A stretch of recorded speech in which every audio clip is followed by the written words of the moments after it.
Hi hello வணக்கம் நண்பர்களே, welcome to tech குறிப்புகள். கனரா பேங்க் யூபிஐ இதில் யூபிஐ அக்கௌண்ட்ஸ் ஒரு அக்கௌண்ட் ஆல்ரெடி இருக்குது. இன்னொரு அக்கௌண்ட் எப்படி ஆட் பண்ணுறது? கண்டிப்பாக ஃபஸ்ட்டு ப்ரைமரி அக்கௌண்ட் மட்டும் தாங்க கனரா பேங்க் அக்கௌண்ட்டாக இருக்கணும். அதுக்கப்புறம் நீங்கள் எத்தனை அக்கௌண்ட்னாலும் கூட லிங்க் பண்ணிக்கலாம்.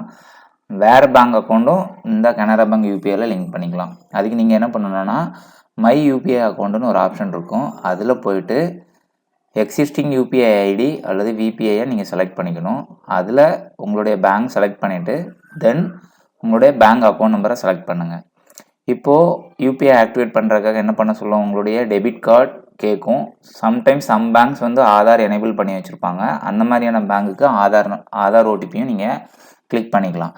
ஸோ அந்த ப்ராசஸ் மூலமாக நீங்கள் இன்னொரு பேங்க் அக்கௌண்ட் கூட ஆட் பண்ணிக்கலாம். சப்போஸ் உங்களுக்கு யூபிஐ பின் அப்டேட் பண்ணணும் அப்படின்னாச்சுன்னா மை யூபிஐ அக்கௌண்ட்டில் அக்கௌண்ட் டீட்டெயில்ஸ்க்கு கீழே செலக்ட் ரீசெட் யூபிஐ பின் இருக்கும். அதை கிளிக் பண்ணிக்கோங்க.